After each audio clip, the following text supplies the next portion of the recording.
яг Антарктикт хөл тавилаа. Анхны 10 секундын сэтгэл бас ямар байсан бол далайд одоо гарч үзээгүй хүний миний хувьд те. Ер нь далай хол штэ те. Гэтэл тийм том орон зай далай ингээд тэнгэрийн одоо заагт гэх юм уу те. Нэг юм жижигхэн хөлөг онгоц яваад байгаа байхгүй юу? Тэгээд Антарктид рүү яваад байгаа байхгүй. Тэгээд тэр хөлөг онгоцонд байгаа бид нар чинь бүр жижигхэн те. Ийм том орон зайд за тэгээд бас нэг ийм өнгөний төрсөл ярьж болж байна те. Одоо эргэн тойрон далай тэнгэрээс өөр харагдах юм байхгүй те. Тэгэхээр хөх өнгө, саарл өнгө, цагаан ийм өнгөн дунд. За тэгээд маш их юм хаслагдсан. Тийм айгу байгалийн юм сүрдэм байдал донд ингэж явах бол үнэхээр юм сонин одоо мэдрэмжүүдийг бол зэрэгцүүлж авсан тий. Тэгээд яг онцлоод яриг гэвэл яг бид нар нөгөө далайн мөстэй таарж явах явцад бол тэр бол айгу юм нэлийн хүчтэй сэтгэлд айгу тод санагдаж байна. Шөнийн одоо 2 цаг. Гэхдээ яг тэр чинь Антарктид одоо зуны улирлалт нь явж байгаа болохоор Антарктид чинь нар буухгүй дандаа гэгтэй байгаа шүү дээ. Тэгээд шөнийн 2 цаг болж хахад нөгөө хит хоног ингээл далай дээр явсан те далай юм нэг юм цэлээсэн том орон зайд байжсэн те далайн өнгө маань ингээд цайраад ирж байгаа байхгүй. Тэгээд тэр цайрж байгаа нь болохоор далайн мөсөн бүрхүүл гарч ирж байгаа. Буюу Антарктид руу бид нар ингээд ойрч байгааг харуулж байгаа. За дээрээс нь яг тэр мөсөн бүрхүүлийг нөгөө хөлөг онгоц маань одоо хаглан урагшлж байгаа юм уу? Тэр хөлөг онгоц угаасаа юм мөс зүсдэг. Тийм одоо судалгааны зорилттой онгоц байсан. Тэгэл тэр чимээ гараал тий.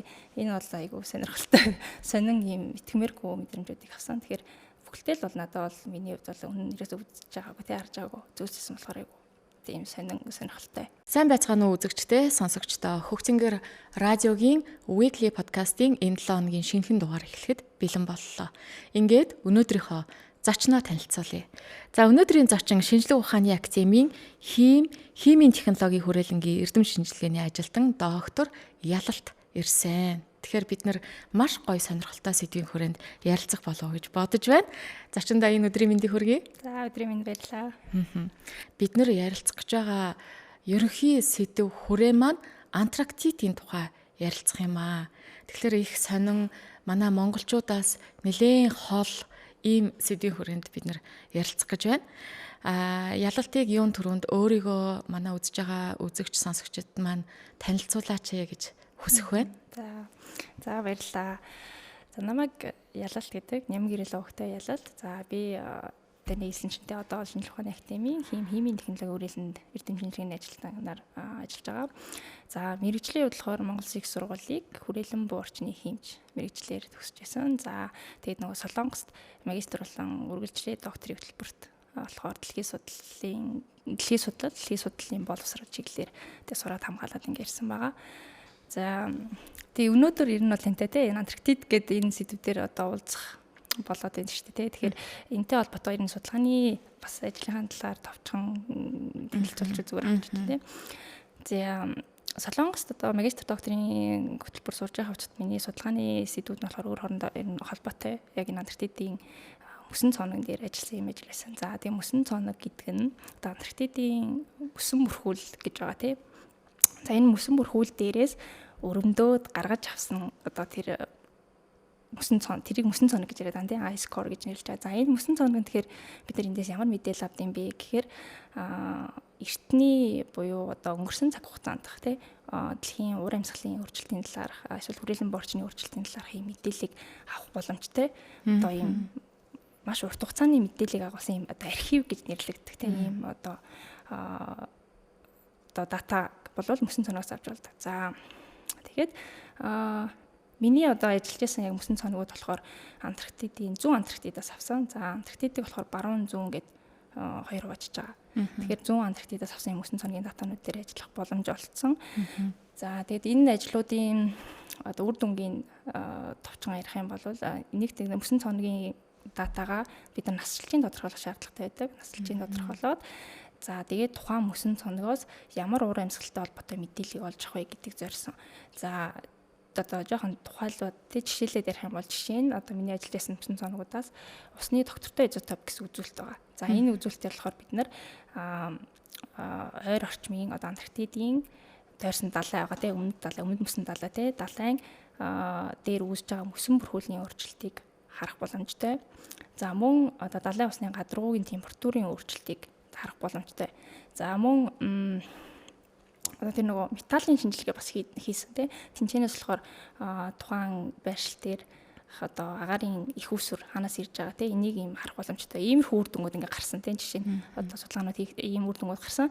Тэгээ Антарктид бол өөрөө одоо судалгаа хийгдээгүй байгаа одоо газрууд маш ихтэй буюу одоо дата бага юм байршил. Тэгэхээр энэ байршил дээр нэмэлт юм одоо шинэ өсөн цоног байх, шинэ нэмэлт дата өгөгдөл гаргана гэдэг нь өөрөө ачаад багталтай.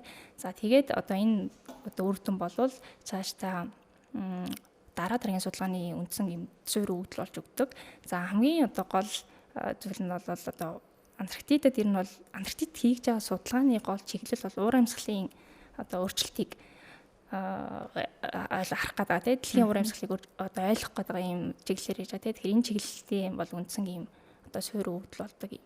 Датаг болоод өсөн цоногоос одоо гаргах боломжтой. Тэгээд миний судалгааны ажил бол бас одоо манай багийн ажил бол энэ чиглэл дээр юм ачаал бүтэлтэй ажил байсан байгаа. Хоёулаа бол өнөөдөр Антарктидын талаар ярилцсан. Тэгэхээр Антарктидад явж үзсэн хүн мэдээж Антарктидын тухай илүү сайн ярих байх гэж бодож байна. Яагаад энэ өгүүлбэрийг хэлсэн бэ гэхээр манай ялалт маань би Монголоос анх явсан эмэгтэй гэж хэлэх гээд байгаа боловч за манай зочин маань бас анх гэж битгий хэлээрэ гэдэг нэг төрөнд тэгжсэн тий. Тэгэхээр энэ талаар нь яриулъя. Антарктид яваад судалгааныхаа ажлыг хийгээд ирсэн ийм залуу судлаач эрдэмтэн хүн байгаамаа. Тэгэхээр одоо ялалт маань анх энэ саналыг яаж авсан бэ? Их сонирн байна. Антарктид явж тэр судалгааны багт нь хамрагдаад ингэж явах саналыг анх яаж авсан бэ? За тэгэхээр нөгөө судалгааны одоо төслийн талаар ярих хэрэгтэй болж эхэлж байна тийм. За Солонгос улсын туйлын судалгааны хүрээлэн гэдэг байгууллага байгаа. За энэ байгууллага бол Антарктидын судалгаа. За зөвхөн Антарктид гэхүү хойд туйл Арктикийн судалгаас хийдэг ийм байгууллага. За тэгээд энэ байгууллагатай манай одоо Солонгос дахь их сургууль буюу би Солонгост болохоор EUH эмэгтэйчүүдийн сургуулийн сургуульд сурж ирсэн. За манай сургуулийн судалгааны баг буюу манайх болохоор хүрээлэн буурчин геомын чиглэлээр судалгаа хийдэг. Ийм судалгааны одоо лаборатори те багтай. За тэгээд манай судалгааны баг бол энэ хүрээлэнтэй хамтарсан энэ судалгааны төсөл дээр оролцож байсан. За тэгэхээр энэ судалгааны төслийнхөө хүрээнд одоо энэ Антарктидын экспедицид оролцох одоо багтаад өөртөө судалгааны ажлаа хийх юм боломжтой болсон гэсэн үг.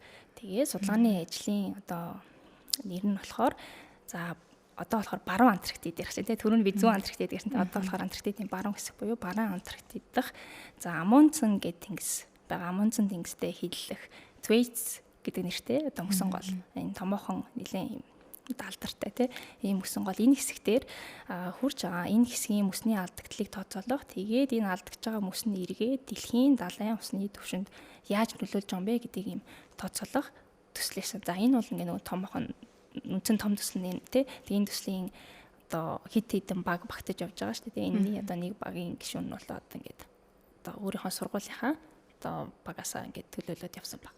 Анх ийм саналыг ингэж авч ирсэн биз дээ. Саналыг авч ирсэн байна. За тэгээд Антарктидаа явах судалгааны багт хамрагдлаа. За явхаар боллоо. Сэтгэл ямар байсан бэ? Тэгээд яг Антарктидад хөл тавилаа. Анхны 10 секундын сэтгэл бас ямар байсан бол ингээл үзэл хараад бидний мэдхгүй тэр шал өөр ертөнц ухтаад авлаа. Тийм одоо өмнө нь бас энэ талаар их бодожтой ярьж лээсэн. Айгүй их юм сонин байсан тий гайхмаар одоо юм одоо итгэмээргүй ч юм тийм мэдрэмжүүд бол мэдрэгцээр байгаа л ирсэн. Тэгээ одоо Антарктид явах одоо тэр шийдвэр гараал тий нийлийн хугацааны өмнөөс бэлдэж эхэлж байгаа шүү дээ. Тэрнээс эхлээл ингээл яван явтлаа тий ингээл итгэмээргүй санагдаад байсан. Энэ нь айгүй хол сэдв байгаа зү тий Антарктид өмнөд туйл руу тий тэгж одоо төсөөлж бодож байгаагүй шүү дээ. Тэгэхээр айгүй тийм догтлон итгэмээргүй мэдрэмжүүд төрж исэн. За тэгээд бас нэг одоо тасруу 10 секунд ингээл тэг чинь тий очих зам маань бол бас нэлээд хугацаа очиж байгаа юм. Хэд хоног айгүй сонирхолтой. Бид нар Солонгосоос эхлээд одоо Шинзланд хүрж байгаа. Шинзланд хүрж байгаа шалтгаан нь одоо хамгийн манай дэлхийн хамгийн өмнөд зэгт байх тэ их газар руу ойртож ийн гэсэн үг шүү дээ. Тэгээд их газраар очиж болох газараа хүрээ тэнцэнээсээ усан хугацаанд цугаад явж байгаа. За тэгээд Шинзланд руу бол яг Солонгосоос ингээд дамжиж нисээд одоо 20 цаг гаруй билүүдээ ингээд ямарчсан очиж байгаа юм. За 12 сард Солонгосоос хөдөлсөн хэрэг 12 сард Солонгост өвөл болж байгаа да тий хойд бөмбөрцөгтөө өвөл байгаа. Цас орж байхад нисэж байгаа. За тэгээд Шинэ Зеландад буухаар Шинэ Зеландын 12 сар гэдэг бол өмнөд бөмбөрцөгт маань болохоор зуны улирал болоод байгаа ш тий. Тэгэхээр бид нэр зуны гинт ингээд зуны улиралд очиж байгаа юм. За тэгээд Шинэ Зеландээс тэнд нөгөө Christchurch гэдэг хот нь яг ийм одоо бонд хот гэх юм уу те. Тэнцэнээс бол энэ Солонгосын судалгааны хөлөг онгоцонд суугаад явсан гэсэн үг. Тэгээд хөлөг онгоцонд суугаад одоо далайд гараад далаагаар баруун Антарктидыг зорж байгаа гэсэн үг те. Ингээ айгу сонирхолтой байна те. Тэгээд Шинэ Зеландаас саяад ингээд дулаахан зуны улиралд очсон те хөдөлж байгаа. Тэгээд Антарктид руу дөхөх тусам агаарын температур буурж эхэлж байгаа. Сэрвэж байгаа тий. Салхитай болж иж байгаа. Заримдаа цас орж ийн тий.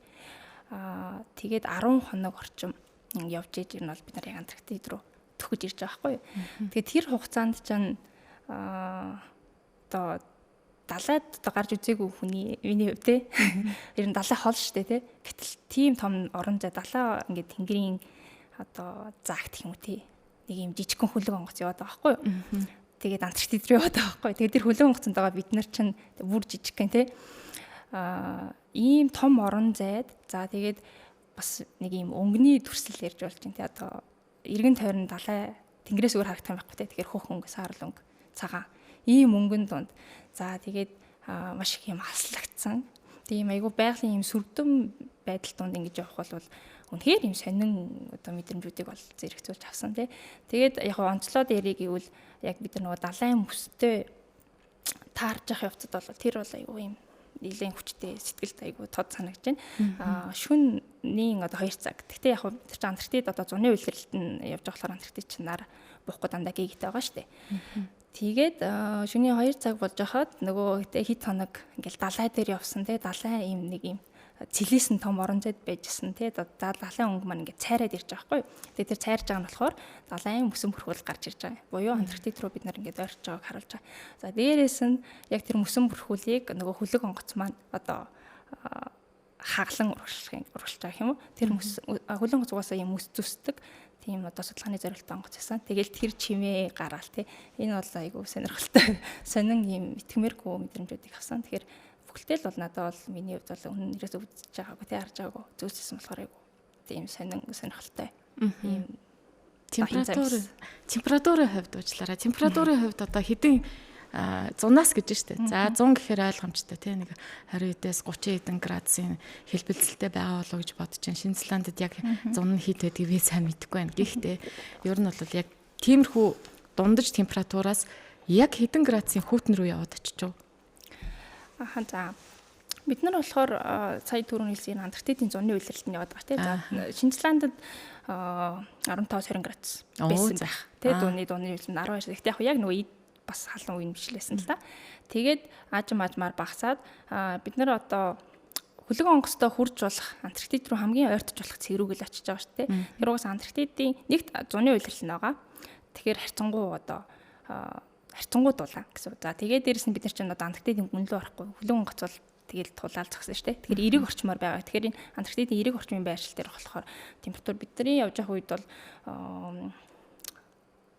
ихтэй хасах 10 тий хасах 5 тэр хавцаа байсан болов уу гэж бодчих. Гэтэ нөгөө заримдаа салхитай тий заримдаа одоо сацтай ч юм уу юм үед байсан. Гэтэ угаасаа энэ нөгөө зуны улирлын энэ үеийг ашиглаж судалгаа хийх боломжтой. Одоо тэрийг харуулж явж байгаа гэсэн үг. Бусад үед нь хит хүйтэн ажиллах боломжгүй. Бусад үед нь очих боломжгүй хөлөө. Одоо саяны далайн мөсөн бүрхүүл гэдэг чинь бид нар зуны үеэл бол энэ далайн мөсөн бүрхүүл чинь ингээд татраад одоо багассан үеэр нь одоо Антарктидын их газар руу ойртож байгаа гэсэн үг байхгүй. Тэгэхээр өвөл бол эн чинь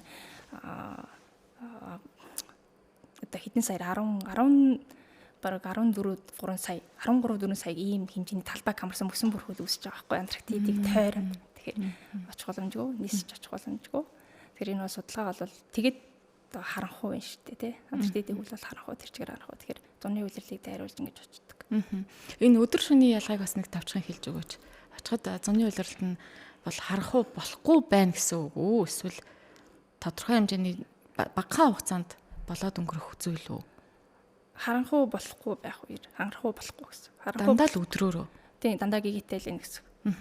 Яг тэр нөгөө одоо зуны улирал чинь өмнөд бөмбөрцөх маань одоо нар руу хил бичиж байгаа гэсэн үг шүү дээ. Тэгэхээр туйлал дээр болохоор дандаа талтай, гэгтэй. Тийм орчинд тэгээд унтах шөнийн цаг энтерт нэлээд хүнд бол өөрчлөлт орно байх тий. Тийм тэр ч гэсэн бас ингээд сонирхолтой байгаа юм л да. Одоо тэр хөлөг онгоцон дээр нь бол амьдарч байгаад ирж байгаа байхгүй. Тэгэхээр хөлөг онгоц мэдээж дотроо одоо амьдрах, ажилуулах юм тогтсон системтэй, дүрмүүдтэй. За тэгээд цагтай, хуваартай мэдээж тэр бид нар унтах цагаа өдөр шөнийхөө одоо гормой одоо тааруулаад тэгээд амьдарч байгаад ажиллаж байгаад ирсэн гэсэн үг тий. Одоо юу гэдэг бараг л нөгөө өрөөнийхөө хөшгөө хаалаа шүн боллоо нээлээ өглөөлөө ч юм уу тий. Тэгжил өдөр шүн болгоод байна шүү дээ. Тий. Нээлттэй бол дандаа л гэгтэй байна гэсэн үг шүү дээ.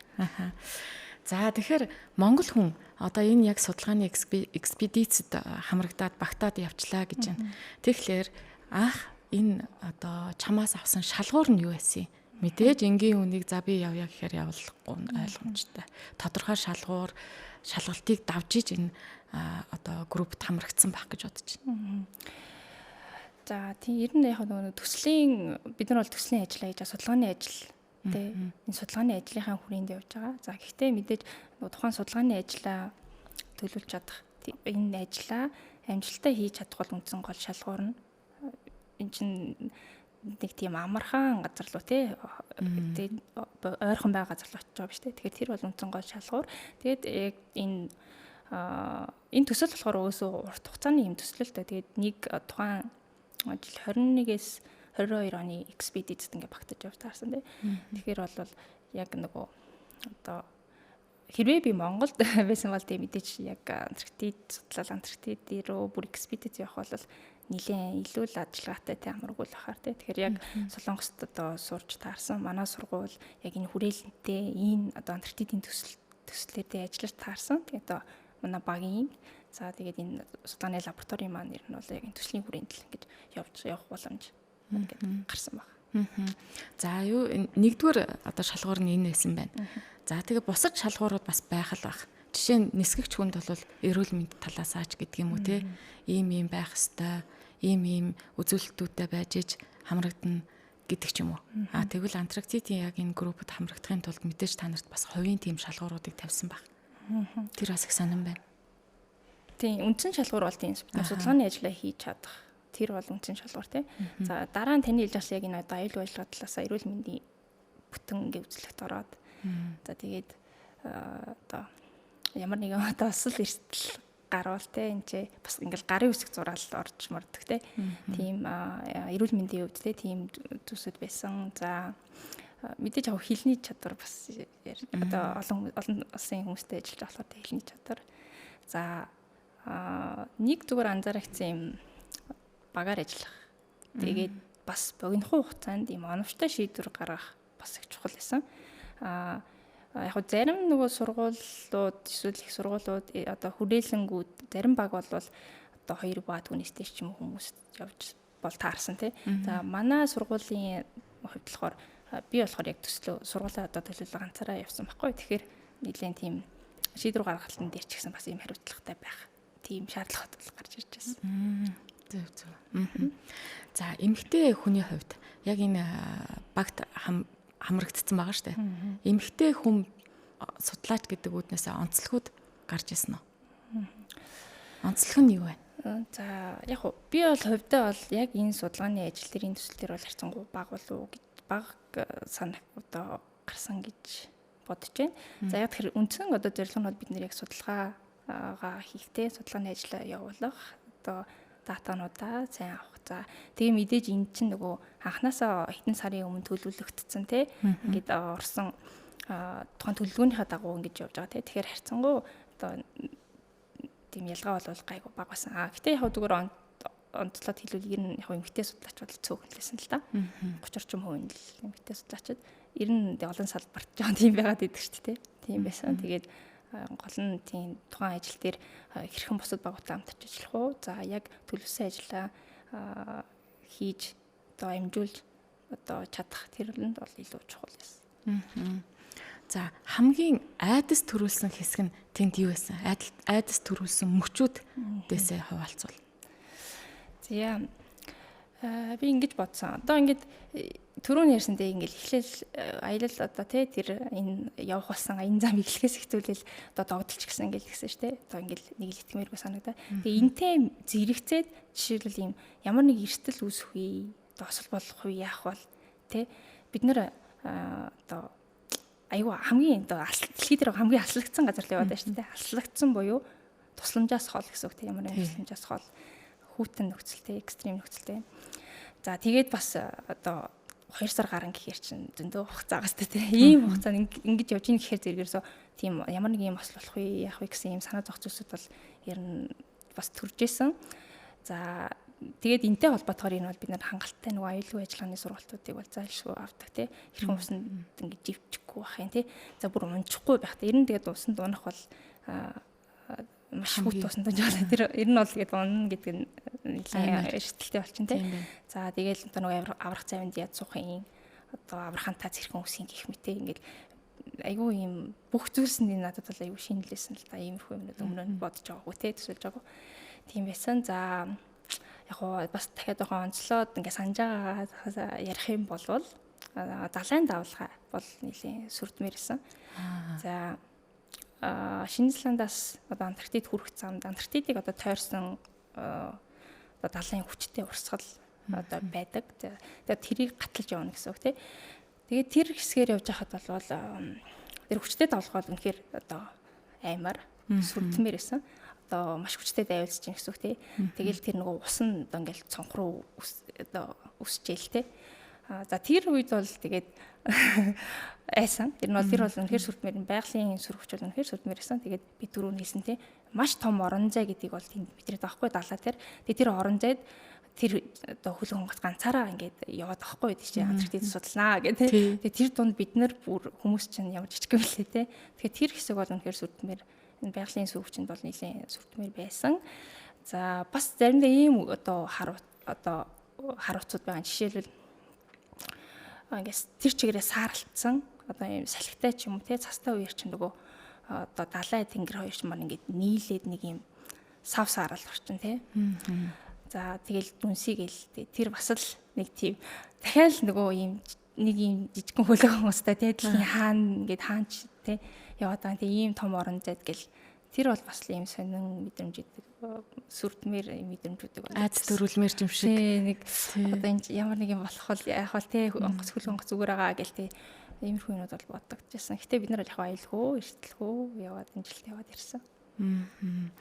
За эсрэгээрээ хамгийн гоё сэтгэгдэл төрүүлсэн хэсэг нь хаана байсан бэ? Юу байсан бэ?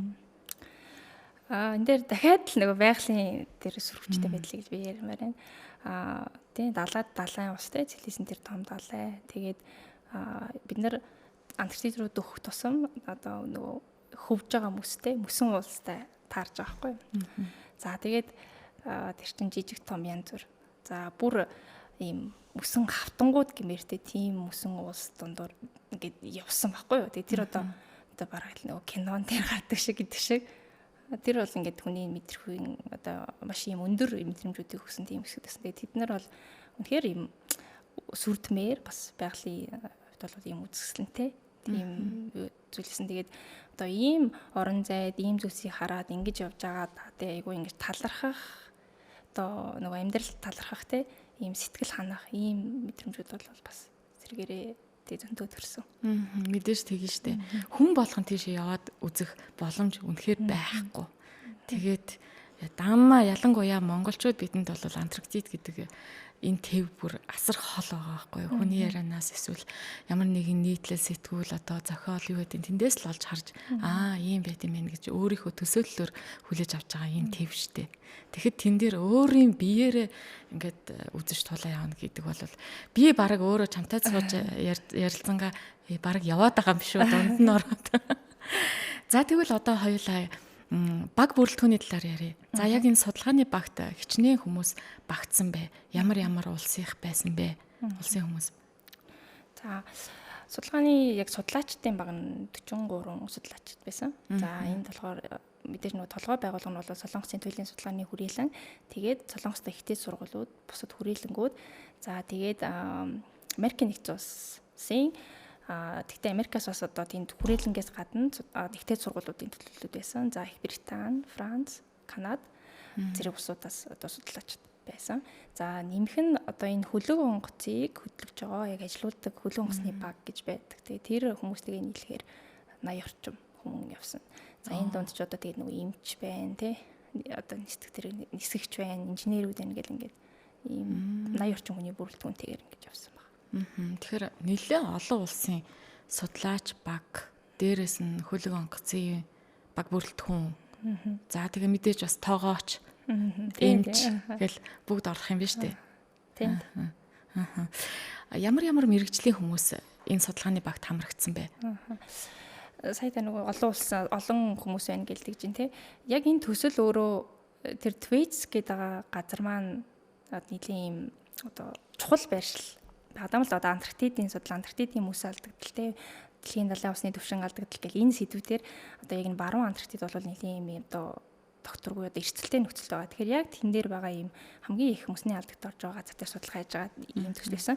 Тэгэхээр нийлээ юм одоо амар хүрийн том болохоор олон одоо хүмүүс ингэж оролцож таарсан. Тэгээд судалгааны баг судалгааны одоо арга нь бас нэлээд цогц. Зөвхөн одоо энэ олон баг хүмүүс маань дотроо хуваагдахаараа за агаараас тандан судлах гэж байгаа. Тэгээ мөсний дээгүүр тэ. За дахиад одоо мөсөн дээр одоо кемп өрөмдлөгийн одоо кемп байгуулад өрөмдлөг хийх. За бид нар мөсний одоо доор юу байгаа гарах гэдэг шүү дээ. За дахиад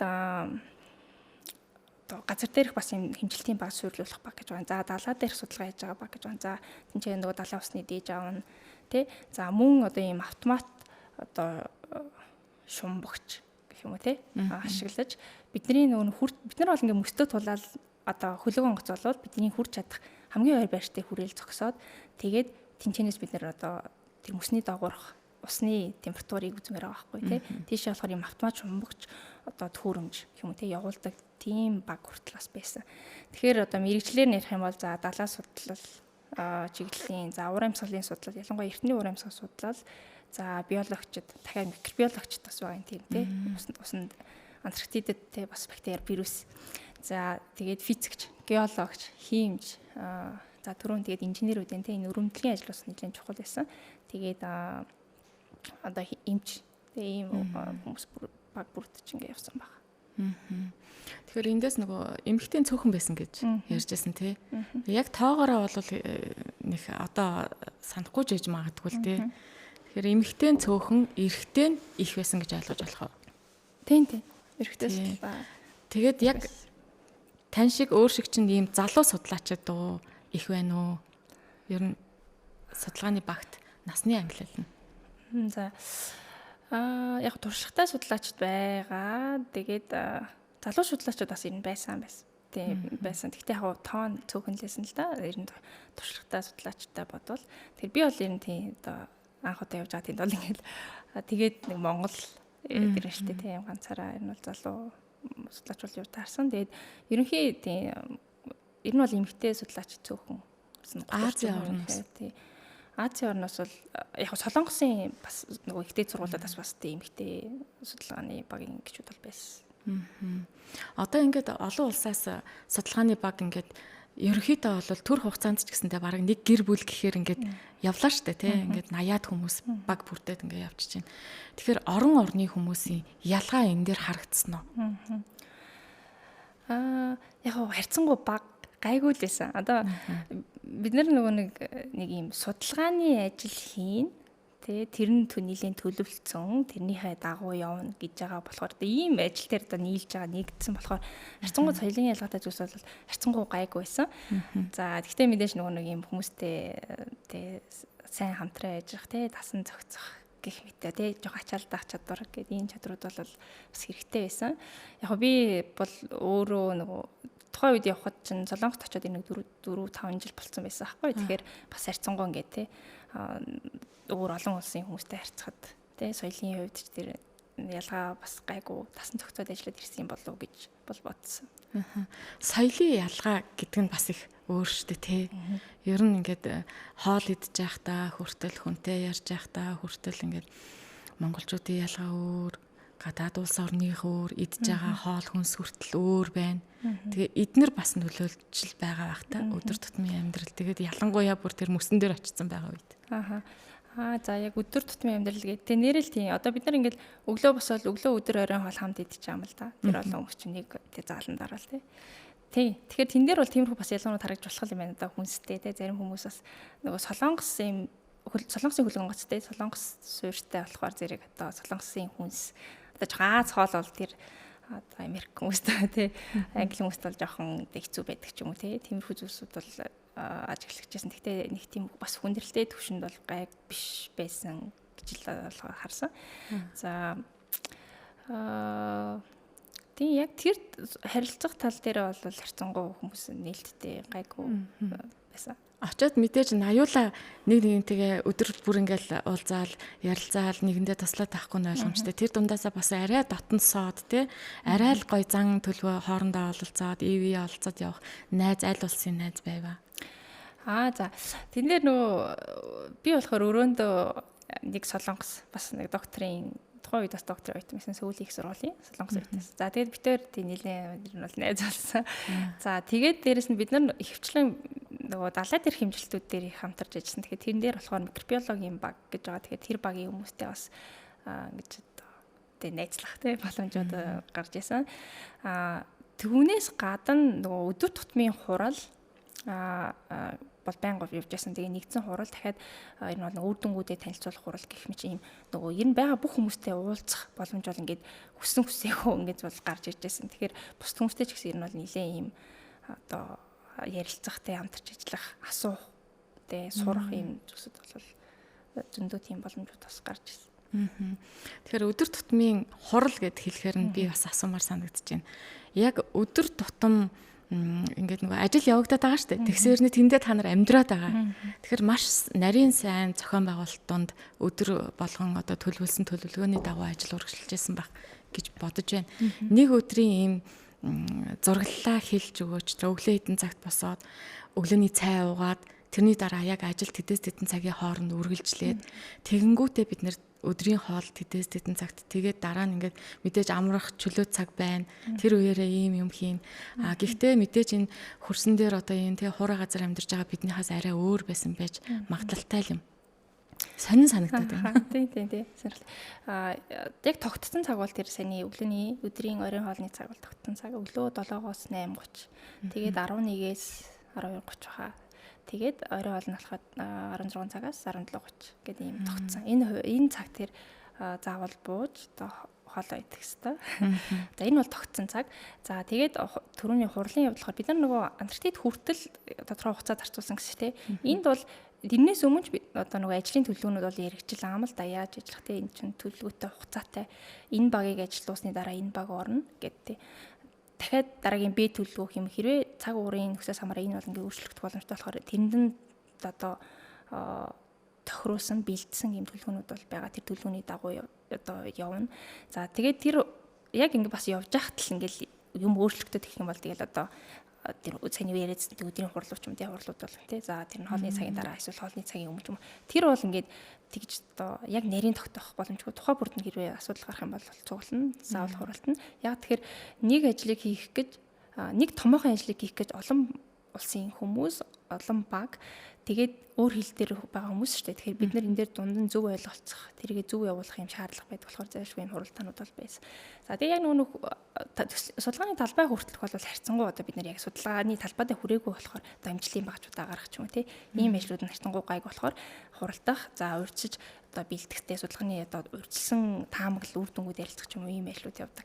За зүгээр одоо яг тэр хөлөг онгоцны доторх одоо ингээд ахуу амьдрал талаас нь ярих юм бол судлаачид бол түрүүн хэлсэнтэй нэг хоол хүнсний одоо хоол одоо тоогооч нартай тий багтай тэгээд дээрэс нь ер нь байхгүй юм байхгүй л ам л да тэр хөлөг онгоцны дотор ч одоо угаах хэсэгтэй за энэ одоо фитнесийн өрөө мөрөөтэй тий одоо теннис тоглодог могдогтэй за ингээл байхгүй л ийм бүх юм л ингээд цогцоор бүрдүүлсэн байт юм лээ. За тэгэл хүнсний талаас бас хангалттай байх тий. Одоо тэр мөр бас сонирхолтойс нөгөө одоо хоолны өрөөрөө орохоор ингээд хажуу ханаар нь ийм одоо шүүгэнүүд гэх юм шүүгэнүүд тэгээ хүрэгч энтертэй тэгээ тэндэн ийм одоо амттан ч юм уу тэгээ идэж хуух юмуд бол ингээд хангалттай байж байгаа. Гэтэ тэр зүгээр сүүлд сонсож байхад ер нь бол яг тэр энэ Антарктидын экспедицид явж хахад хүмүүс бас юм сэтгэл зүйн хувьд айгүй юм хүчтэй мэдрэмжүүд авдаг юм байна л да. За айдас ч юм уу те хүнс дуусвал яг ч юм те иймэрхүү одоо сэтгэл зүйн мэдрэмжүүдийг авангаа явж очдог юм судалгааны ажил байгаа байхгүй. Тэгэхээр тэрнтэй холбоотойгоор одоо те хүнс одоо юм хангалттай байх ч юм уу одоо тэр талын бас ингэж хангаж ажилтдаг байсан юм байна гэж ингэж харсан тий. За тиймэрхүү хуваартай. Тэгээ яг нэг судалгааны талбайн дээр очиод бол хоолны хуваар бол хийвэрээ. За нэмээд нөгөө оройн 9 цаг хавцаад оройн нэмэлт юм орой хоол одоо ний хуваар нэмж гарч ингээд 4 хоолны хуваар гарч чинь тий. За бусд ягаад гэхээр тасралтгүй ажиллах шаардлагатай болж байгаа хгүй. Судалгааны техникийн төгссөн бол энэ ч одоо зогсоод ах боломж байхгүй. Багууд ээлжлээл яг ажлуудаа хийн. За энэ дээр миний нэг одоо энэ 90-ийн араун дээр энэ хөлөг онгоцон дээр ажиллаж байгаа горим дээр одоо нэлийн юм одоо сурах үйц гэх юм уу те нэлийн юм одоо бас одоо сайн бүтээмжтэй байна гэж харсан зүйл нь дээр онгоцны баг 3 ээлжээр тасралтгүй ажилладаг. Одоо 8 цагаар.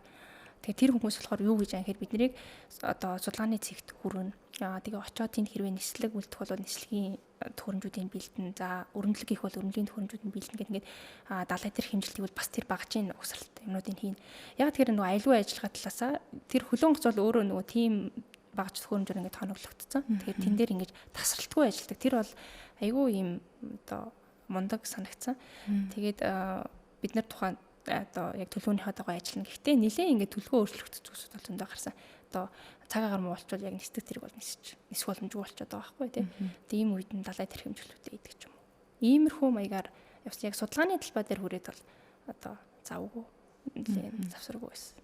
Уус хугацаа богино болчихоор амжуулж ийг шаардлага. Цаг агаар муудах гэдэг түрүүн хэллээ. Цаг агаар муудчихсан уу? Цагаар муудсан. Тийм болохоор болсон уу? Гайгүй юу? Жишээлбэл одоо ингэж бүр ингээл үндсэн төлөвлөгөөнд хүртэл нөлөөлөх үс юм үүсэж байна. За бид нар одоо нөгөө далайн мөсний тэр тархацын зургийг одоо тооцоолыг хараад те урьдчилж одоо урьдчилсан төлөвийг хараад одоо онгоц хөдөлж байгаа гэсэн үг шүү дээ. Гэтэл одоо бидний нөгөө төсөлж ирснээс одоо төлөвлөж ирснээс тухайн байрш дээр далайн мөс хэтэрхий их байх. Тэгээ бид нар орж чадахгүй болох те. Тэгээ буцах юм тохиолдол хүртэл гарсан. Тэгэхээр тэнд чинь ингээд хугацаа зөндөө их хугацаа явж байгаа хгүй тий. Аль хэдийн одоо юу гэдэг өнөөдөр эхлэх байсан ажил бол тэрнээс буцах юм бол 2 хоног алдаа тий. Тэгээ артлын нөгөө төлөвсөн ажлууд ингээд хойшлох. За ялангуяа тэр цаг уурын одоо өөрчлөлт цаг агаар холбоотой бол нөгөө нисдэг тэрэгтэй ажлууд байсан. За энэ нисдэг тэрэгтэй би яг нөгөө ажил яг ямар хөө ажлууд хийсэн нь бол хараахан яагаагүй л юм л тий. Гэхдээ одоо нисдэг тэрэгжил ийм ажил хийх гол үүрэгтэй байгаа байхгүй. Энэ ажлын одоо энэ судалгааны ажлын томоохон онцлог нь тэр өрөмдлөг хийх байсан. Тэр мөсөн хавтан дээр очиж өрөмдлөг хийх байсан. За энэ бол тийм амар хийгддэг ажил биш. За энэ Твэйц гэдэг энэ байршил дээр бол энэ ажил хийж байгаараа онцлог байсан байхгүй. За тэгэхээр тэр нисдэг тэрэг маань тэр өрөмлийн камп байгуулах бүх ажлыг нисдэг тэргээр зөөнө. Бид нар мөс рүү чадхаараа тулж зогсоод тэгээд тэнчэнээс нисдэг тэргээр одоо багийнхаа хүмүүсийг зөөн тий одоо кемпинг юмнуудаа зөөн. За бүр тэрнээс наа эхлээ нисдэг тэрэг одоо буух талбайгаа очиж урьдчилан судалгаа хийн. Тэгээд нисдэг тэрэг өөрийнхөө нөгөө түлшээ эхлээд ингээд зөөж тавьдаг. Яг тэгэхээр нисж яваад тий түлшин дуусвал яах юм те. Гэх мэтлээ ингээд ажиллагаа бүр нэлээ юм одоо үнэхээр амаргүй л тийм ажил явдаг юм лээ. Тэгээд тэгэхээр нисдэг тэрэг нисгч чинь яг цаг агаарын нөхцөл салхины те нартай байдал салхины байдал чухал. Тэгэхээр хэрвээ нисдэг тэрэг ингээд явж чадахгүй болчих юм бол саяны ажлууд ингээд хойшлж байгаа байхгүй. Тийм тохиолдолд бол гарсан. Тэгэл за энэ нисдэг тэрэг өнөөдөр нисч чадхаа байлаа болохгүй байна. За тэгвэл өчтөрийн үлдсэн далайн байршлууд руугаа дахиад явъя гэл. Хөвшин тийм ажлууд. Тэгээд яг миний нөгөө нэг миний ажиллаж исэн хэсэг за тэр дөрөвний микробиолог энэ төр гэдэг энэ баг болохоор яг тэр далайн далайтаар хийгдэх хэмжилтүүд дээр ажиллаж исэн болохоор бид нар бол ингээл тэр завсраар нь одоо шүн байна уу те өдөр байна хамаагүй ингээл ажиллах юм нөхцөлд бол үүсчихсэн. За судалгааны багийг удирдах байгаа багийн ахлагч ямар хүн бэ? Яг энэ туйлын судалгааны хүрээлэн бол толгой байгуулган тий. Тэгээд энэ хүрээлэнгийн төслийн удирдагч гэж хүн бол байгаа. Тэгээд энэ хүн бол ерөнхий удирдлага зохион байгуулалтын хариуцсан явдаг. Гэхдээ маш их ийм шийдвэрүүд бол яг тэр хурлуудын дүнгээс хүмүүсийн одоо хуралдтай саналын дүндээс бол ер нь бол гардаг ийм сувг болтой. Аль улсын ямар хүн тэр удирдлага хийж явсан бол? Удирдлага нь Солонгосын соёлын судалгааны хүрээлэнгийн яг энэ төслийн одоо удирдагч хүмүүс. One Sunli гэдэг. One Sunli гэдэг Солонгос. За одоо хоёулаа яг судалгааныхаа ажлын талаар ярилцъя. Яг түрүүн бас нэг цогцгойл өнгөрлөө те. Судалгаа энэ баг юуг судлах гээд яг аль нэг нь судлах гээд явсан юм. Тий, судалгааны ажлаа хоёул ярьж. За тий харин тий өөр жоохон хальт бас дурдлаа тий. За дахиад давтаад хэлэх юм бол баруун Антарктидх Твейц гэдэг мөсөн гол дээр за энэ мөсний одоо энэ хэсгийн мөсний алдагдлыг тооцоолох тэгээд алдагснаар дэлхийн далайн усны түвшинд хэрхэн нөлөөлөх юм бэ гэсэн ийм том сэдвтэй үндсэн сэдв нь. За тэгээ энийг судлахын тулд түрүүн гэсэн тий агаараас тандан судал гэж. За агаараас тэр сандан судлалын баг нь болохоор зэрэг одоо нөгөө нислэг тэрэн дээр хэмжилтийн юм радар төхөөрөмж суйлуулад мөсөн дээгүүр нислэг гин. За тэгээд мөсний зузаан. За мөн тэр нөгөө мөснөөс эсвэл уснаас одоо буцаж одоо ялгаруулдаг тэр долгионы өөрлөлт байт юм байна л да. Тэн дээр үндэслээд мөсний зузаан аль хэсэгтээ нэмгэрээд байна гэдгийг үзэж байгаа. За гэхдээ энэ судалгааны ажлын ер нь гарч байгаа үр дүнгууд бол өмнөх экспедицийн үр дүн буюу хэд хэдэн жилийн үр дүнүүдийг нийлүүлж иж ирнэ бол эцэг үр дүнгууд нь гарах юм байж байгаа. За тэгээ саяны агарын тандан судлал. За саяны өрөмдлөг гээд энэ нөгөө нэг Твейц гээд мөсөн гол одоо энэ мөсөн хавтантай энэ байршил яагаад чухал юм бэ гэхээр зэрэг нэг хідэн тоонуудыг хэлж болж байна. За 120 км-ийн өргөнтэй буюу одоо манай дэлхийд дээр хамгийн өргөнтэй одоо юм мөсөн гол гэж байхгүй одоо. За тэгээд талбайн гадаргүйхын талбайн хэмжээ 192 мянган км².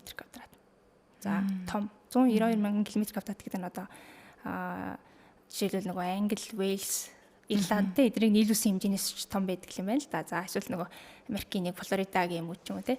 За одоо манайхаар болохоор би зүгээр тоог нь харсан ч одоо Өмнө Говь аймаг чинь том аймаг те. Өмнө Говь аймагч ч том хэмжээний талбай ч юм уу те. Ийм их хэмжээний хүмүүс тэнцээ байна гэсэн.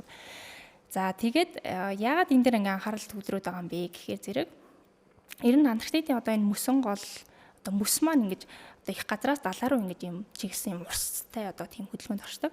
За тэгээд энэ мөс маань далайн ирэг дээр одоо их газар дээр байгаа мөс шүү дээ. Ингээ урсаараа далайн ирэгт хүрээд тэнцэнэ одоо хүүтэн болохоор хайлчихгүй л дээ тий.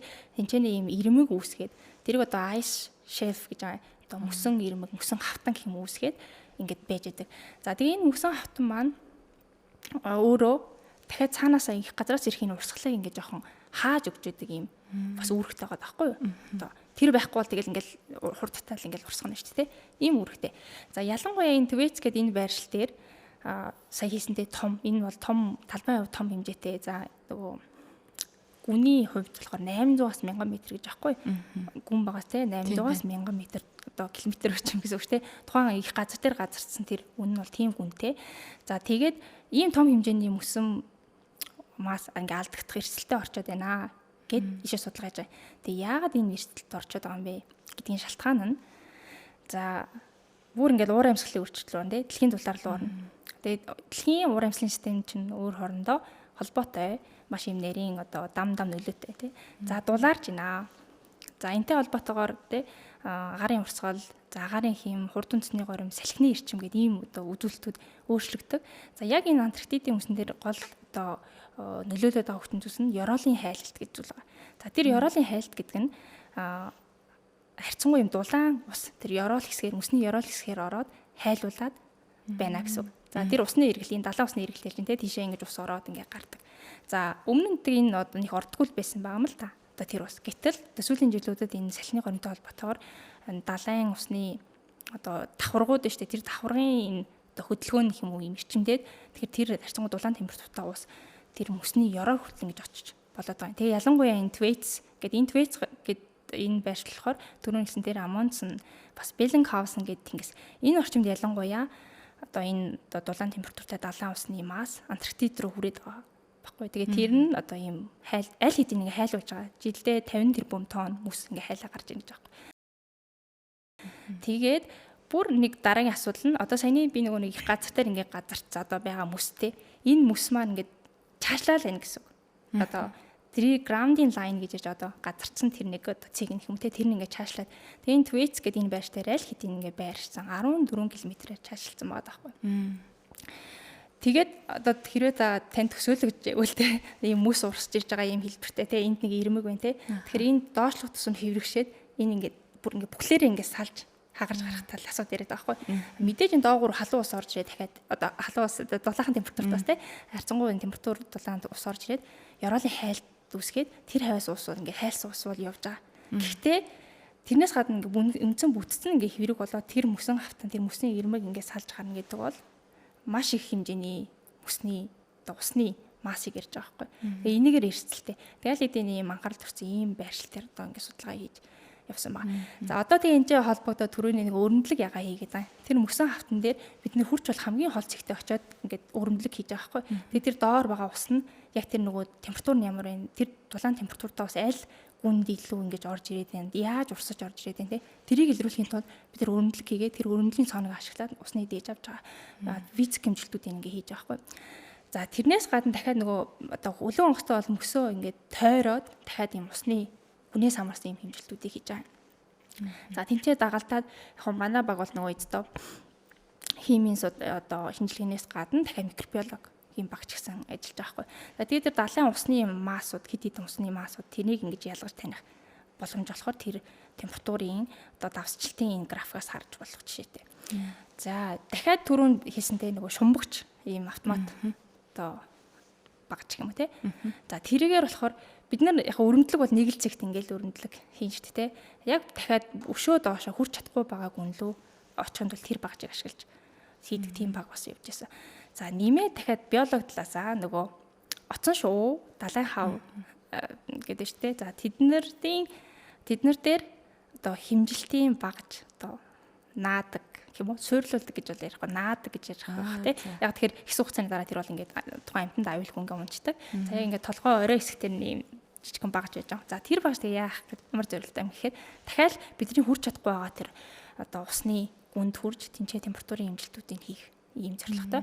За дээрээс нь бид нар өвөл бол хизээч одоо тэр байршил дээр очиж чадахгүй очиж хэмжилтийг одоо хийж чадахгүй байхгүй датаг авах боломжгүй. Тэгээ тэрийг одоо нөгөө пингвин дээр тэ одоо далайн хав дээр ингээд суулгасан тэр багж болохоор тэр одоо маш юм гүн хүртэл ингээд шумддаг байгаа юм л да. Тэгээд бүр өвлийн одоо далайн усны ийм хэмжилтүүдийг тэр багчуудыг ашиглаад авах боломжтой. Гэх мэт ийм судалгааны ажлууд одоо хийгдсэн байна. Сар хэдэн сар үргэлжилсэн бэ? Ажил нь? За сар хагас магас юм болоо нөгөө яг явсан хугацаа нь бол 2 сар гарсан болчихоо нөгөө ирж очих мачлаа тий. Тэгэхээр яг очиод хийсэн ажлын өдрүүд нь сар гарan байха. Сар гарan болсон. Ингээд сар гарны хугацаанд ажиллаа хийгээд явж штэ тий. За тэгээд өдөр тутмынхаа гормыг бас хэлж өглөө тий. Ингээд судалгааны ажил явагдаад баг багаараа зогсолтгүйгээр ажиллалаа. За энэ сар гарны дараа яг үр бүтээлтэй тэ ажилласан ажлын дүгнэлт нь юу гэж гарсан бэ? За энэ бол нөгөө нэг одоо суурин одоо хээрийн судалгаа юм те очттой дата өгдлүүдээ авж байгаа юм ажилсан те. За бид нар бол манайх бол одоо манай багт болвол 250 орчим хангалттай одоо усны дээжийг сонгосон гүнүүдээс ингээд авч чадсан. За мөн бас өрөмдлөгийн тэр мөсөн цооныгийн дээж мөн гадрын одоо юм цасны дээж гэх мэт ингээд дээжилтүүдээ хэмжилтүүдээ бол хийж авч чадсан. За бусад багийн хувьд ч гэсэн амжилттай явсан хэмжилтүүд бол тэр аарын тандасууд бол амжилттай явсан. За тэр нөгөө газар дээрх суурин төхөөрөмжөд суйрлах баг бол тэд нар бол бас ингээд амжилттай хийгдсэн.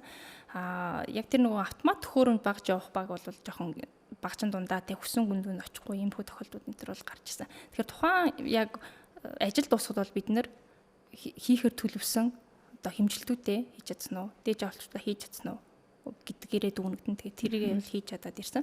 За яг үр дүн гэдэг бол энэ чинь 21-с 22 оны одоо экспедиц тэгэхээр тэрний өмнөх экспедиц болон дараагийн экспедицийн үр дүнгуудыг нийлжиж үр дүнгууд одоо нэгтгэж гардаг. За манай одоо багийн хувьд бол одоо тий сая яг би бол төгсөөл ирсэн байна л да. Гэхдээ дараагийн ингээ яг нь багийн ажлыг харж хахад тэгэхэд мөсний одоо нөгөө усны массуудын ангиллыг хийгээд те аль гүнд энэ урсцэн илэрж байгаагийн за тэгээд тэн дээр юм нөгөө тооцооллуудыг хийцэн юм үр дүнгууд гараад гараад тэр нь бол явж байгаа.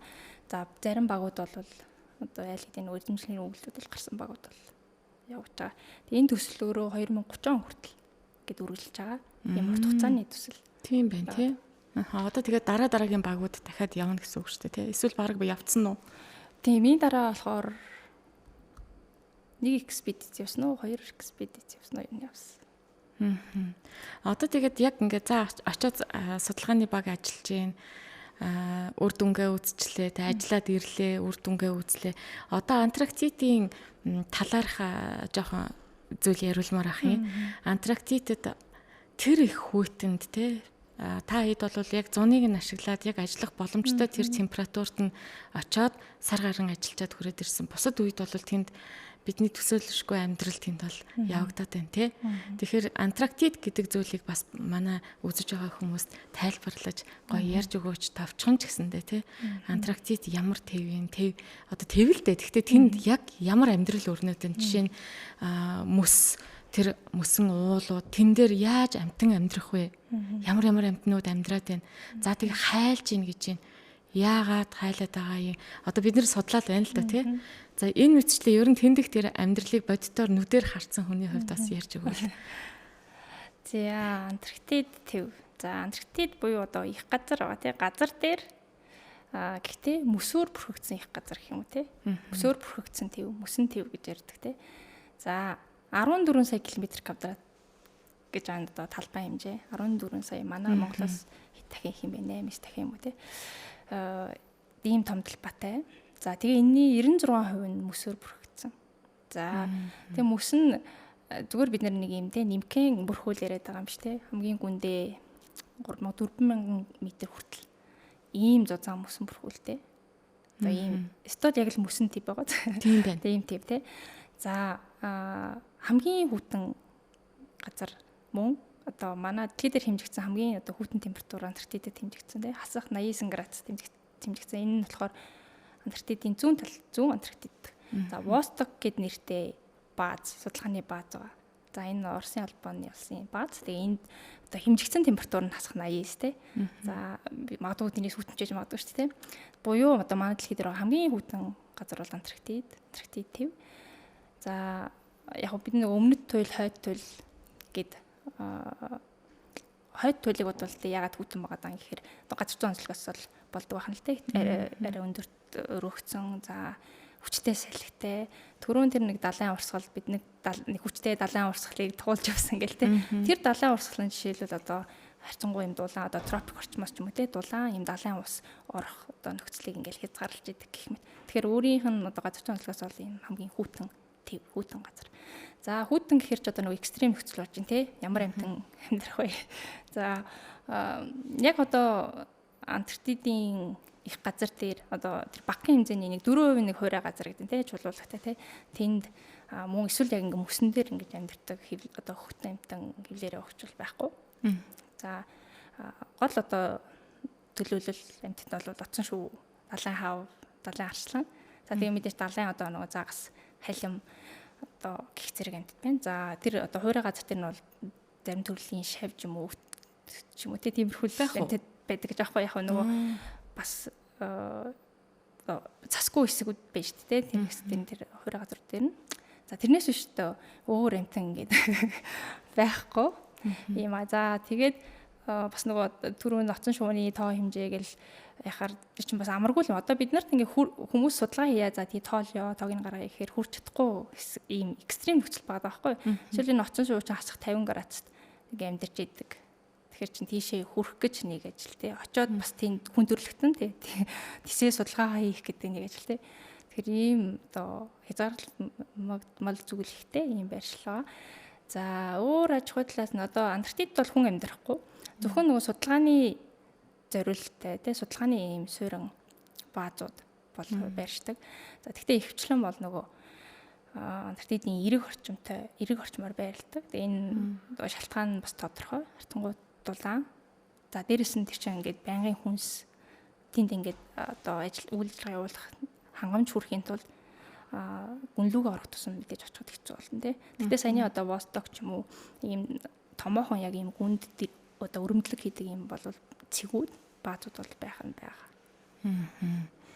За энэ Антарктидын энэ мөс хайлж байгаатай холбоотой одоо эднэр бол биднэрт нэг их тийм нэг чухал биш юм шиг те их хол болохоор за энэ биднэрт яаж нөлөөлөх вдэ тэгээд одоо хайлж байгаа л гэж ярьдгийм бэлээч гэдэг юм уу ингээд бодоод сууж идэх хүмүүс байна бас. Тэгэхээр яг энэ хүн төрлөختөнд хүм одоо жишээ нь надад яаж энэ нөлөөлөх үү? Яаж мэдрэгдэх үү? За нэгт бол нөлөөлнө тий тийм гэсэн хариулт. За яаж мэдрэгдэх вэ? Хаана одоо ингээ байршлаас л хамаарна тий. Саний хүмүүс хайлж байгаа юу? Хайлж байгаа тий. Тэгтээ аль байршил гэдгээс хамаарат өөр байна. За хамгийн одоо гол одоо бидний ярьдаг хүчин зүйлс бол дэлхийн 70 насны түвшин нэмэгдэнэ. Хэмжээний мөсний мас байгаа шүү дээ. Нэмэгдэнэ. За тэгээ энэ нь тэгээ цаашаа бол балаад явсаар агаад ингээд нөлөөлөн одоо дэлхийн бүх хүнд ингээд хүрнэ гэж бас харж болохоор за далайн усны түвшин нэмэгдээл за улмаар одоо энэ далайн усны эргэлт эргэлтэнд өөрчлөлт орно. За тэгэхээр уур амьсгалын системд энэ далайн агаар мандал бол чухал үүрэгтэй. Тэг үүнийг дагаад хурд үндэсний горим за түрний эзэнтэй салхины агаарын хэмжээ эдгээр өөрчлөлт орно. За тэгэхээр зарим байршлууд дээр бол одоо хамгийн түрүүний нөгөө далайн усны түвшин нэмэгдэнэ гэдэг чинь ерөөсөө ийм хоцорын газрууд одоо далайтай ойрхон хоцорын газрууд байна шүү дээ. Зөндөө байгаа шүү дээ. Одоо нөгөө Америкийн томхон хоттой Нью-Йорк одоо Нидерланд энэ гэлтэй улстай эсвэл Бангладеш гэх ийм далайн иргэн одоо орчны хүн ам руу одоо шууд одоо үерийн эрсдэл усан давтах те үерийн эрсдэл үүсгэл ингээл энэ бол шууд нөлөө. За түрүүний дам нөлөө нь болохоор саяны одоо агаарын химийн өөрчлөлттэй хурд үндэсний өөрчлөлт эдгээр нь болохоор зарим байршлууд дээр одоо хит их бор орох те эсвэл заримдаа нь орохгүй байх. Тэгээ гангач үүсэх. За одоо хүчтэй салхитны те одоо хүчтэй юм цаг үеийн үзэгдлүүд ирчимжих. За нэгт одоо эдгээрийн ер нь системд урд амьсгалын системд өөрчлөлт ороод ирэхээр зэрэг эдгээр одоо үзэгдлүүд цаг үеийн үзэгдлүүд үүсэх одоо нөхцөл нь бүрдэж байгаа. Дээрээс нь үүсэх давтамж нь бас ихсэж байгаа. За дахиад үүсэхдээ нэлийн хүчтэй тийм эрчимтэй үүсэх юм нөхцөл бүрдэх юм уу ийм эрсдүүд байгаа. За одоо Монголд миний бодлоор уур амьсгалын өөрчлөлт холбоотой нэг дөрвөн хүчин зүйлс ярьж болох юм гэж харж байгаа. Яг уу харахаар энэ бол агаарын хэм дулаарч байгаа өөрчилж байгаа. Үүнийгээ дагаад газрын дөрөтөл зөвлөлтийн асуудал, хувь ажилтны асуудал байгаа. Энэ талаар судалгаанууд бол хүмүүстэндээ одоо судалгаанууд гарцсан. Тэгээд усны нөөцийн асуудалтай гол мөрөн ширхэгтэй холбоотой асуудал. За тэгээд мөсөн гол одоо манад бол уулын мөстлөг те мөнгө цас. За мөсөн гол мөн цэвдэг гэж байгаа те цэвдэг давхаргын одоо хайлт алдрал ийм одоо нөхцөлд бол аль хэдийн үүссэн байгаа. Тэгэхээр одоо цаашдаа хэрвээ одоо энэ бид нар арга хэмжээ авч чадахгүй те ингээ явбал эдгээр саний хүчин зүйлс улам одоо ирчимжин гэсэн үг те. Тэгэхээр ийм нөлөөллүүд бол байгаа. Тэгэхээр бүгдээрээ л нэг дэлхий дотор энэ нэг уур амьсгалын систем дотор амьдарч байгаа болохоор яг их баг те гэж ярихаас биш энэ бол хүртэж байгаа. Яг Монгол бол яг талаагаас яг хол байна л та. Тэр нь бол бүгдээрээ л ингээл хүртээ явж байгаа гэж бол би харж байгаа. Тэгвэл одоо хүмүүсийн жижиг үйлдэлүүд яаж нөлөөлдөг вэ? За би бол энийг нөлөөлөх боломжтой гэж харж байна. Тэгээ бид нар те нэг юм хаа холын гэхгүйгээр те энэ бол нөлөөлөх боломжтой. За яг одоо сэдвүүтэйгээ холбоо за Монгол руу гэх юм бол ер нь бол мөс хайлаад байгаагийн зааж шалтгаан нь температуртай холбоотой те агарын температур дэлхийн талаартай холбоотой энэний холбогдсон ажлууд нь гарцсан те. Дэлхийн талаар чинь одоо хүний үйл ажиллагаатай үүдэлтэй хүлэмжийн ялгарлаас ингээд ичимжээд байгаа шүү дээ. Тэгэхээр тэр хэсгийг бууруулах одоо чиглэлийн үйлдэлүүд хийж болно гэсэн. За манай Монгол болохоор хүлэмжийн гол салбар нь одоо эрчим хүчний салбар бид нар нүрс төлөөд байна те нүрс шатаагаад байна те. За бас малайч хүн салбар дараа нь ингээ хоёр том мохон салбар нь болд гэж байна те. Тинчээс метан хий ялгарах гэдэг. Тэгэхээр энэ чиглэлийн одоо өдөр тутмын үйлдэлүүд байж болно те. Бид нар эрчим хүчний хэмнэх ер нь зөндөө яригдах те. Хог эдлийн асуудал байна. За одоо саний мал аж ахуй те цогцтой мал аж ахуй. За усаа хэмнэхтэй усны нөөцөөс бол гэх мэт ийм үйлдэлүүдийг хийх, ийм эсвэл үйл ажиллагаануудыг дэмжиж оролцох болвол нөлөөлнө. Тэгэхээр хүний үйлдэлүүд бол энэ чиглэлээр одоо бүрэн оролцох боломжтой гэж бодож байгаа. Одоо энэ Антарктидын мөс хайлж байна гэд судлаад байна. Энэ мөс хайлж байгаа дээр мэдээж санаа зовж байна. Энэ эргээд хэвэндээ орно гэж байх уу? Эсвэл бид хэд оройтсан байна уу? За түрүүн тийм мөс хайлж байгаа гэсэн тий хайлж байгаа судалгаанд гарсан. Би бол яг нэг оройтсан гэж бол хэлмээргүй байна. Бид нарт нөгөө хичээн зүтгэл гаргахад одоо хизээд нэг оройтхгүй гэж одоо найдаж байна. Мөс хайлтайхаар одоо дахиад Антарктидын мөс нөгөө баруун зүүн гэдэг ингээ хоёр ярьж байгаа. Энэ нь бол баруун тал нь илүү юм эрсдэлтэй байдаг. Яг баруун хэмжээний үед бол одоо зүүнээ бодвол бага. Нийт одоо Антарктид ийм тоо хэлж болж байна. Антарктидын одоо мөсөн мөрхөл хайлах юм бол дэлхийн далайн ус бүхлээрээ хайлчлаа гэж бодъё те. Дэлхийн далайн усны түвшин 58 метрээр өснө гэж аахгүй 58 метрээр те. За одоо бол чинь манай одоо дэлхийн далайн усны түвшин чинь нөгөө 1880 оноос хойш ингээ харьцуултаар харахаар 21 2 3 см-аар өсч байгаа даа. Гэтэл бид нар Антарктид хайлахаар 58 метр гэж метрээр ярьж байна те. Ийм хэмжээний мөсний мас байгаа. За тэгээ ялангуяа баруун талыг нь бол илүү яриад байгаа байхгүй юу? Одоо судалгаануудыг харахаар ялангуяа сүүлийн 30 сүүлийн хэдэн 10 жил буюу 30 жилийг дурдж байгаа. Энд ингээд эрчимтэй нэмэгдэж байгаа. За тэгээд цаашдаа буюу одоо ихвчлэн ингээд тооцооллууд нь болохоор 2100 он хүртэлх гээд ингээд хийсэн тооцоолууд байд юм билээ. Тэгэхээр цаашдаа бол ерөөсөө энэ буурна гэсэн дүнмээрээс бид харж чадахгүй байгаа байхгүй дандаа.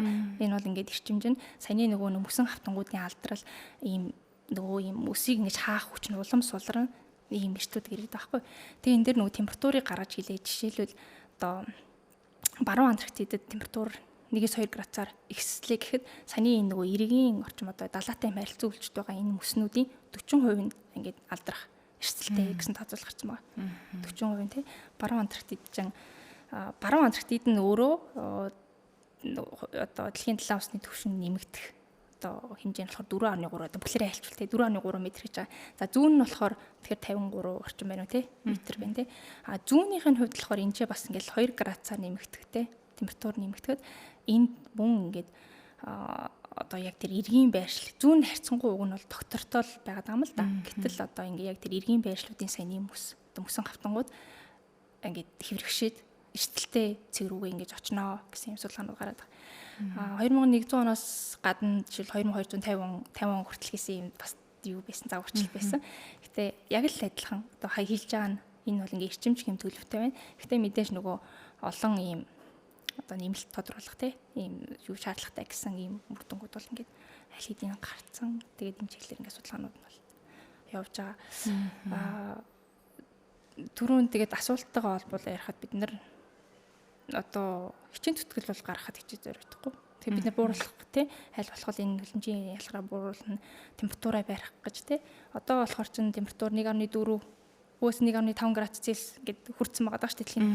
Гэтэ саяны яриад байгаа ч одоо би 2 градус мараас гэдэг чинь. Айгу ойрхон байгаа даа шүү дээ. Тийм байна. Тэгэхээр хичээн зүтгэл гаргахад бол оройтхгүй одоо. Тэгний гарах шаардлагатай л тийм нөхцөл байна л гэж харж байна. Тэгэхээр хүмүүсийг айлгаж байгаа юм биш. Гэхдээ хэрвээ энэ ингээд хайлаад байвал эрсдлүүд нь юу гарч ирэх бол гэдэг зүйл бодогдод байна. Тэгээ шууд утгаараа түрүүн нөгөө дурдсан далайн усны одоо далайтай усны түвшин юу гэдэг нь далайтай орхон хотод одоо усны хавтгана шүү дээ. Амьдрах нөхцөл хэцүүлэн дээ. Тэгэл хит их одоо бороотой одоо цаг үеийн ийм эрсдэлтэй үзэгдлүүдийн тавтанд нэмэгдэнэ. За дахиад бас нэг зүгээр шууд нөлөөлөл одоо нөгөө альбедо нөлөө гэж нөлөөдөг. Тэр нь болохоор дэлхийн дээр яг нарны энерги буцаа ойлгох чадвар. За тэгээд Антарктидын хувьд болохоор Антарктид ч одоо мөсөн бүрхүүлтэй цагаан мөсөн бүрхүүл энэ чинь түрүүнээс 14 сая км2-т ийм том талбай болвол энэ дэлхийн одоо нарны энерги буцаан ойлгох энэ одоо чадварт гол үүрэг үзүүлдэг ийм хэсэг байхгүй. Гэтэ энэ мөстийг алга болчих юм бол бид нар нарны энергийг улам л ингээд байрж үлдээл улам л ингээд дулаарах гэдэг шүү дээ. Дэлхийд дулаарах гэдэг. Тэгээд дэлхийд дулаарах гэхээр улам л хайлтна ихсэл тэгээд улам л одоо нөгөө далайн түвшин усны түвшин нэмэгдэн тэгээд дагах нөгөө хүн амын одоо хоцорын газар эрсдэл нэмэгдэн дахиад цаг уурын үзэгдлүүд нь ингээд дагаад өөрчлөгдөд явах юм одоо сөрөнгөлөө ийм одоо дан нөлөөл бол байгаа гэсэн. Түрүү нөгөө за тэрийг бол дараа нь асуучих. Одоо таны хамгийн их тэгвэл санаа зовж байгаа зүйл юу вэ? Одоо за сэдвтэйгээ холбоод би бол нэр нь ярьсан тий. Яг миний санаа зовх ёстой зүйл бол одоо судлагдаад гарсан байгаа судалгааны ажлуудаар ингээл үндэслэл зарах юм бол тий. Манай Монголд бол саний ийм хуурайлтын асуудлууд байна тий. Урамсгалын үржилтийн төлөөндөр тий. Ур зөнтний горим усны нөөцийн асуудал. За мөн ингээд мөсөн гол зэвдгийн асуудал ингэж ярьж болж байна тий. За дахиад яг ингээд Антарктид тал руу үзэх юм бол мэдээж миний ч гэлтүү бүгдийн л ингээд анхаарал тавьж байгаа сэдв бол саний энэ мөс айлах асуудал юм байна тий. Ийм энийг бол тий одоо энэ дээр судалгаа хийх шаардлагатай бид нар тий зүтгэл гаргах шаардлагатай гэж бодож явах ёстой л нэг хэсэг байх гэж бодож байна. За яг одоо бол яг ажиллаж байгаа яг Монголдо ирсэн ажил тий бид нар бол мэдээж ажиллаж байгаа сэдв хүрээний үед бол өөр л байгаа л та. Гэтэ одоо энэ чиглэлээр бол тэг бодсоор л явж байгаа. Би түрүү нөгөө асуух гээд орхигдсон ганц нэг асуултууд байгаад байна л да. Тэгтэл энэ дунд би нэг эрүүл мэндийн асуудал гарч ирсэн үү гэж ингэж асуумар санагдаад байсан. Надад асуух их олон юм байна. За жишээ нь ингээл нөгөө бас үлдээд байгаа байхгүй юу нөгөө ажиллаа хийж явах явцдаа одоо ямар хувцас өмсөж зориултын хувцас байдгийн болов тий. Жишээ нь сансарт бол сансрын хувцас өмсчихэд тий ингээд ажиллах дайны ч юм уу тий усны дотор бол тий усны хувцас өмсөөд ажиллана. Антарктидэд өмсдөг зориултын хувцас байдгийн болов гэж бас бодогдчихлаа. Өмсгөл зүүсгэл нь ямар байдгийн бол тий тодорхой юм баг байдгийн юм уу бид нар чинь ингээд жоохон өндөрлөг газар яваал очихлаар чинь жишээ нь төвдөд гихтэл хүчил төрөгчийн баг ингэж зүүжиж унтчих даралт хэлбэлцэлтэй байдаг гэж ярьдаг штэ. Тэгвэл яг тэр таны ажиллаж байсан орчинд ямар байсан бэ? Уур амьсгалын өөрчлөлт мэдээж орсон байж таарна. Эрүүл мэндийн тал дээр ямар хөө өөрчлөлтүүд гарч ийн. Дээрээс нь өмсөж байгаа хувцас энэ төр дээрээ бас анхаарч ирсэн үү? За эрүүл мэндийн тал дээр бол шууд санаанд орж байгаа нь бол юу вэ? Далайн өвчин бол санаанд орж байна. Надад бол хэцүү зүйлсэн дээрээс ер нь гэхдээ одоо яг судалгааны багийн судлаачид бол тэр хэцүү зүйлсэн. Далаа дээр тэгээд хүчтэй давлгаатай замаар явж байгаа тий. Далаа дээр одоо 2 сар гарсан болж байгаа шүү дээ. Тэр бол үнэхээр хэцүүсэн. Далайн өвчин одоо нөгөө дотор мухаарай тий толгой ирэх энэ бол яг нөгөө юм хүнд үедээ гэх юм уу тий хүчтэй юм давил зантай үед бол би бол надад за би чи ингэ босч чадах юм уу гэсэн тийм бодлол төрсөн. Тэгээд яг би нөгөө ганцаараа багаа төсөөлж ганцаараа явж байгаа одоо миний ажил чинь хийх үлээ гэх юм тий. Тэр бол тэгж бодогдтол хэцүүсэн. Тэр яг одоо далайн давилзаанд далайн давлгаа далайн өвчнөний асуудал бол тэгээ яг гайг болсон л доо ийм ууж муугаал тэгэл яг нөгөө сөрм байршлт дээр зарим үедээ зогсож гайг бас. Тэгэхээр тэр бол нэлээд ингэж үүсдэг томоохон юм. За нэмээд яг нэг жоохон сэтгэл зүйн асуудлууд бас ярьж болох ба. Гэхдээ нэг том бол биш. Эрүүл мэндийн талаасаа. За тэгээд түрүүн хэлсэн ер нь өглөө онгоц яг энэ экспедиц бол өөрөө энэ ажлыг ингээд энэ Антарктидын судалгааны экспедицийг одоо амжилттай явуулах одоо ийм одоо системээ үүсгэсэн байсан болохоор харцангуй бид нар те хүнсний хувьд ч тэр за одоо нөгөө эмчтэй явсан те эмчийн үзэлцэгч гэх мэт үсэнд хангалттай явсан болохоор гайгүйсэн. За хувцас унаар хэрэглэлийн хувьд яг тийм одоо ингэ тарааж өгдөг юм байл. Тарааж өгсөн. Өглөө онгоцон дээр урьдчилсан яг нэг хэмжээ энэ төр өгсөн. Тэгээд одоо ажлын одоо юм гутал. За тэгээд нөгөө мэдээ дааруулахгүй хувцас бэлийн малгай шил гэд бүгднээс. За тэгээд хувцас нь юм улаан өнгөтэй. За бас тэр нь учиртай, сайн харагдах хэрэгтэй. Тэгээд бас аюулгүй ажлын талаасаа онгоцны одоо тавцан гэж байгаа. Тэгээ тавцан дээр одоо ийм хашлага байна тий. Тэр хашлганы цаана ерөөсөө ингээл далуу байгаад байгаа байхгүй тий. Тэгэхээр тэнцээ болгоомжтой явах хэрэгтэй. Хэрвээ гарах бол заавал хин нэгэнд хийлэх ёстой. Өрөөнийхөө үндэ ч юм уу тий хийлэх ёстой. Тэгээд түрүү нөгөө нэг усан живчихгүй гэхээс эхлэн усанд унахгүй байх нь чухал гэлээсэн тий. Тэр тийм том орон зайд одоо унлаа унсныг одоо хин нэг мэдэх тий. Тэр мөрөнд хүртэл хэцүү болчиход байгаа. Тэгэхээр тиймэрхүү аюулгүй ажиллагаа талын зүйлсүүд бол ингээд байнган харуулдаг байсан. Яг нөгөө одоо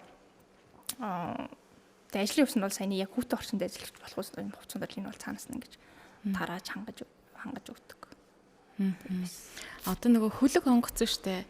Хөлөг онгоц маань яг ямархуу том жижигээрээ ямархуу онгоц байдгийн бол гэсэн төсөөлөл бууж ин л та бас асуумар санагдаад байна.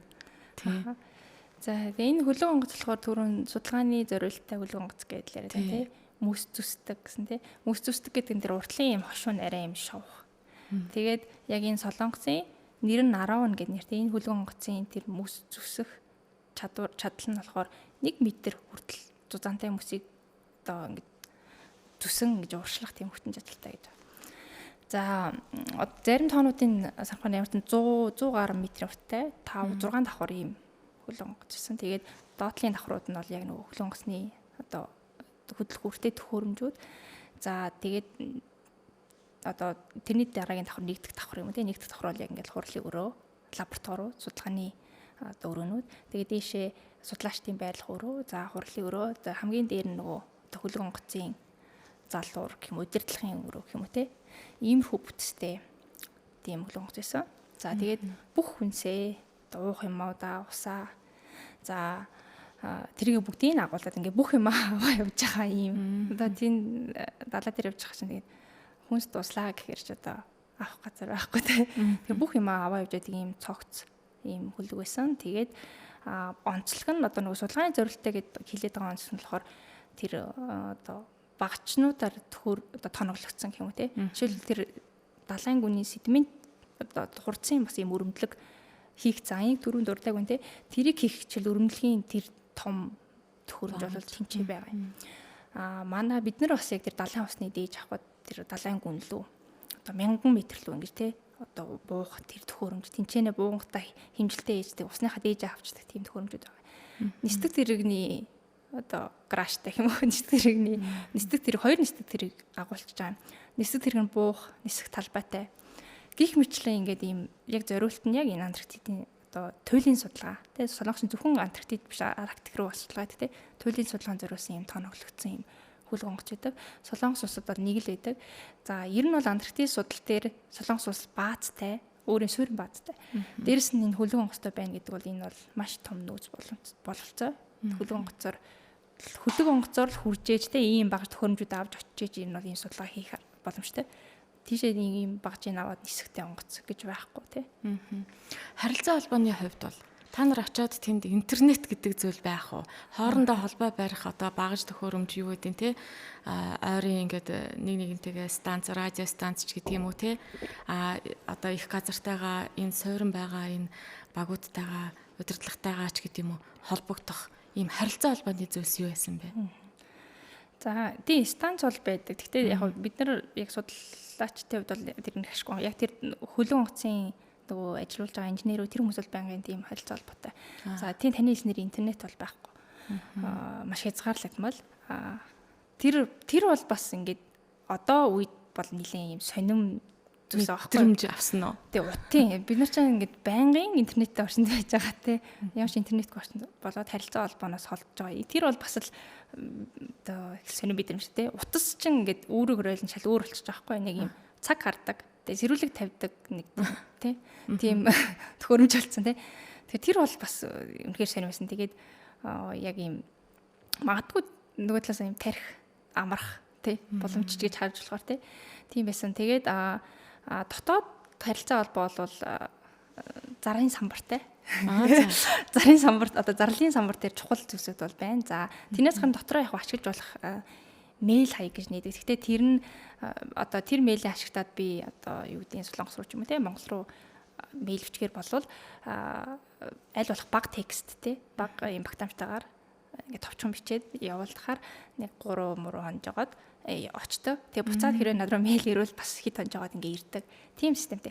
Тэгэхээр бүр тийм одоо холбогдоход тийм амар бол юу бол байгаагүй. За уцаар ярих те одоо гар утас бол ерөөсөө уцаар ярих тэр чадвараа те тэр одоо үргээ ерөөсөө гүйцэтгэх болж байгаа байхгүй. Тэгээ уцаар ярих тийм тохиолдол гарахгүй. Үнэхээр яг шаардлагатай үед бол яг тийм утсанд холбоо ашиглаж болох бол гэхдээ тиймэрхүү яг өдөр тутамд бол тийм юу бол байхгүй байсан. Тийм мэйлээр тэгж хатж болж байсан. Яг тийм харилцаа бол үүс одоо нөгөө гэрийнхэн лугаа бичгтэй. Тэгээ явж гин сайн явж гин тэгж ингээд юм нэг юм товч юм репорт одоо хийж байгаа юм шиг те тайлбарж байгаа юм шиг иймэрхүү холбоо бол байсан. Тэгээд Оны хувьд бол тиймс. Тэр нь бол бас нэлийн юм аслагдсан юм мэдрэмжүүдийг бол төрүүлж байна. За, танд маш их баярлалаа. Ирээдүйн ажилд нь томоос том амжилт хүсье. Тэгээд энээс илүү олон том судалгаанд яваад олон их түүхийг бас бүтээлцэх байх гэж бодож байна. Баярлалаа танд. За, их баярлалаа. За ингээд өнөөдрийн ярилцлага энд хүрээд өндөрлөж байна. Өнөөдрийн зочноор Шинжлэх ухааны академийн химийн технологийн хүрээлэнгийн эрдэм шинжилгээний ажилтан доктор Ялалт оролцлоо. Тэгээ бидний ярилцлага сонирхолтой байсан болов уу гэдэгт итгэлтэй байна. Хамтдаа байсан үзэгч, сонсогч та бүхэндээ баярлалаа. Хөгцөнгөр радиогийн Weekly podcast дараагийн дугаараараа эргэн уулзтлаа. Түр баяртай.